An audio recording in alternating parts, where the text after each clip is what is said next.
Bumaba ang poverty incidence ng Pilipinas sa 10.9% nitong 2023. Ayon sa datos ng Philippine Statistics Authority, mula sa mahigit 19 na milyon noong 2021, bumaba ang bilang na may hirap na Pilipino sa 17 milyon nitong 2023. Ang detalye sa report ni Rod Lagusad. Nakapagtala ang bansa ng pagbaba sa poverty incidence sa nakaraang taon base sa inilabas na datos ng Philippine Statistics Authority. Ayon sa Family Income and Expenditure Survey, nasa 10.9% na naitalang poverty incidence sa mga pamilya noong 2023. Ibig sabihin, nasa 109 sa bawat 1,000 pamilya ang may tuturing na mahirap sa nakaraang taon. Paliwanag ni PSA Chief at National Statistician Claire Dennis Mapa, ito ang bahagdan ng mga pamilya na hindi sapat ang kinikita para matugunan ang kanilang minimum basic food at non-food needs. Ito ay mas mababa kumpara sa naitala na 13.2% noong 2021. Pagdating sa bilang ng mga mahihirap na Pilipino, bumaba sa 17.54 million ang may tuturing na mahirap kumpara sa 19.90 million noong 2021.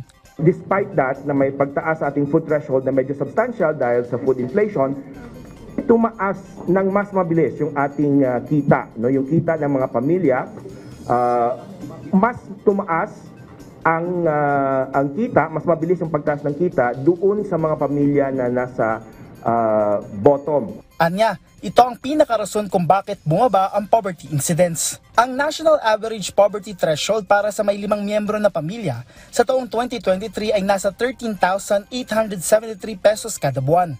Ayon sa PSA, ito ang minimum na kita para matugunan ng mga pangunahing pangangailangan para hindi maituring na mahirap, kung saan malaking bahagdan nito ay napupunta sa pagkain. Ang pares vendor na si Ray, ramdam ang taas presyo ng mga bilihin. Pinagkakasya niya ang kanyang kita sa kanyang asawa at anak. Kami mag-asawa, ang ulam namin minsan, nagno-noodles kami, 2 noodles. Kasi yung isang dati, natabi namin araw-araw, pang-bayad ng bahay, upa namin buwan-buwan. Tipid-tipid lang.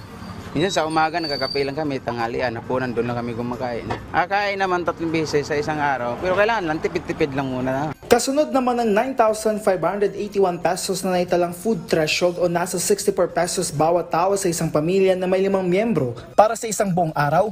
Aminado ang PSA dito na maaaring hindi ito sapat para sa mga Pilipino. Pero paliwanag ni Mapa, pagdating sa computation ng poverty at food threshold, isinasaalang-alang dito ang basic needs sa pinakamurang halaga base sa food menu na binuo ng mga eksperto. Kaugnay nito ay kanilang titingnan ng pagkakaroon ng adjustment o pagbabago sa ginagamit na methodology o pamamaraan ng ahensya. Dalawa ito, yung una yung menu, mag-a-adjust dun sa menu, titingnan. Pangalawa, yung cost, yung ratio. Ano ba yung food expenditure versus non-food expenditure? We are revisiting simply because we know that the consumption pattern of families, all families in the country, much more yung mga nasa bottom, change also. Ito ay para makita kung ano ang tunay na nangyayari. Inaasahan naman na sa susunod na taon ay magsasagawa na ng adjustment ang PSA. Rod Lagusad para sa Pambansang TV sa Bagong Pilipinas.